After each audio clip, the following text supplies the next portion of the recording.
called a debris pile, and this used to be flat.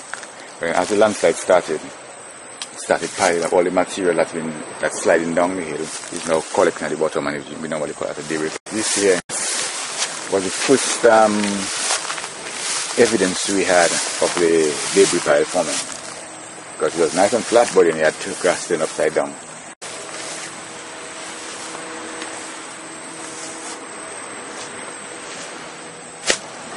Here is not moving, here is stable ground. If you look across here, from this pile here, everything down that way, east of the pile, is moving. Okay, so this line here demarcates the fault line or the boundary of the slide.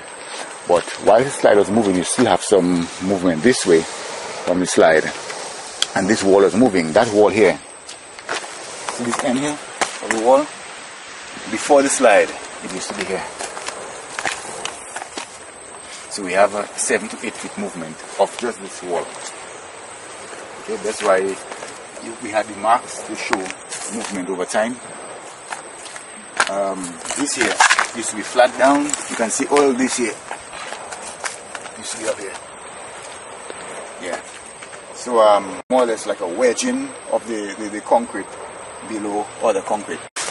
We are now on the boundary, on the slide boundary. Okay, you can see right here you have a twisting motion here. This is because the slide is coming down this way, and where you are standing now, right here, is not moving. This here is moving, and this goes down towards the debris pile at the bottom. So right now I am standing on the slide. Take a picture, you can see that the driveway is offset. This is to be all aligned nicely, and because of this tremendous amount of stresses that are being exerted on the slide, in the slide area, you find certain areas going to rip open, certain areas going to slide by each other. So we call this the stretch fractures. So we are still on the slide. This here has dropped down by at least in this area by at least 4 feet, and you can see the difference in height at the by the driveway here. As you can see, this entire thing moves as one piece. Okay, you notice the driveway is maintaining its integrity, but then right here now we are on the eastern boundary of the slide, and now you can see that fault line running right through. Strike slip fault where this side is moving and this side remains stable.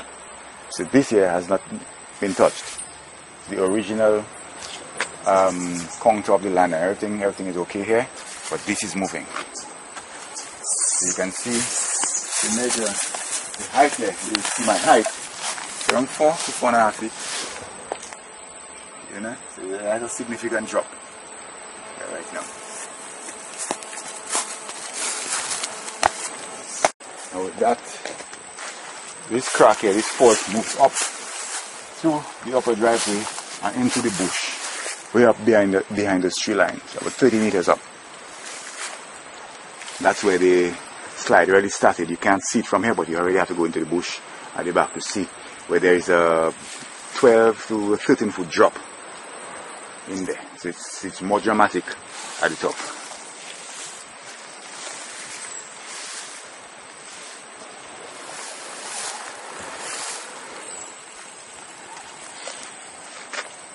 This is a small rock fall. So here used to be like a bank, a boom area, and the fault is passing right through this area here. But as we have movement through that area, where what happened is there was a small rock fall onto the upper driveway. But this area has really not moved. It has not moved at all. So this is just a rock fall. As this area, you can see the twist in the fence. That fence post was higher up. Okay, so you can see the fence post has moved this way, and you have the falling of the rock. Yeah, it just happened that this house was right in the path of the landslide. Beautiful house, but that's what happens when nature. Right here now, this is the fault line right here. This used to be same level of, it will be that level up here. So we have at least a 3 to 4 foot drop here again.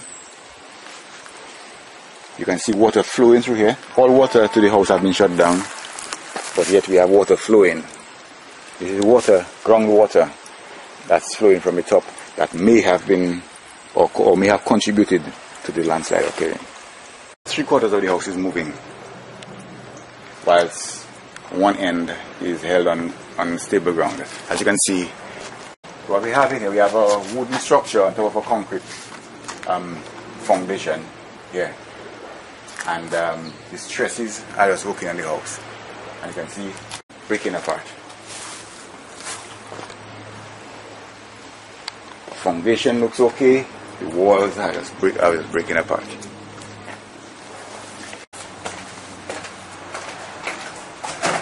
Side taller than me, so we have about 7 to 8 foot drop. This entire house went down 7 to 8 feet.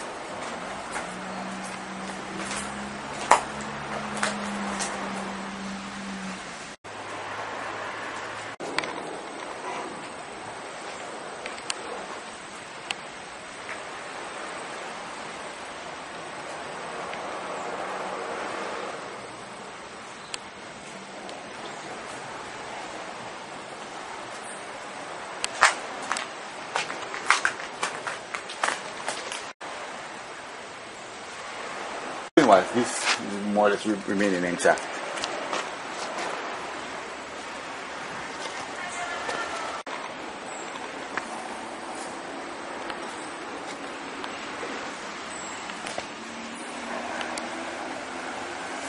You know, there was a serious drop.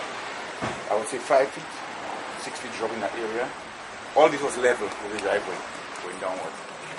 And we also have a lateral movement.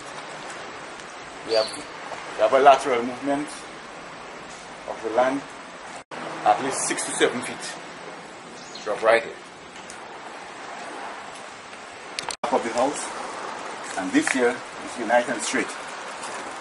Okay, so you can see the movement. This here was the back wall or the retaining wall, and as you can see, the retaining wall has moved that distance. That was level with the house on this side here. And this is where the fault is passing. The western side of the slide is passing through the center of the house, going up this way. So you really had half of the house sliding, whilst another half is still intact.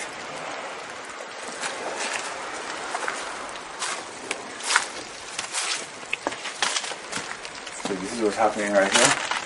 We have at least 12 feet lateral movement, whilst it's dropping maybe another 7 to 8 feet on that side. And it's amazing. If you look at the retaining wall here, this side of the retaining wall is nice, no cracks until you arrive here. Then you start seeing stress fractures, and then the entire thing.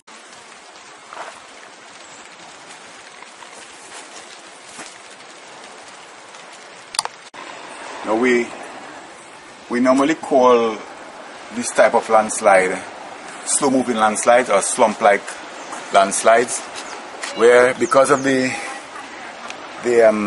angle, the incline of the hill, it's not very steep.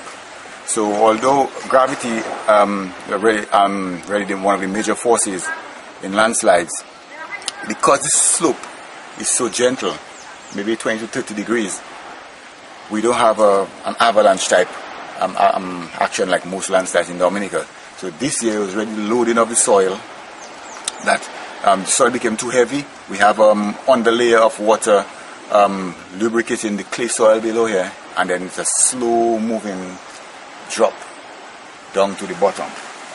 So if this were a little steeper, let's say 20 to 30 degrees steeper, we would have a normal landslide like we would have around Dominica. So this is a feature, a phenomenon that we don't normally see very often around here.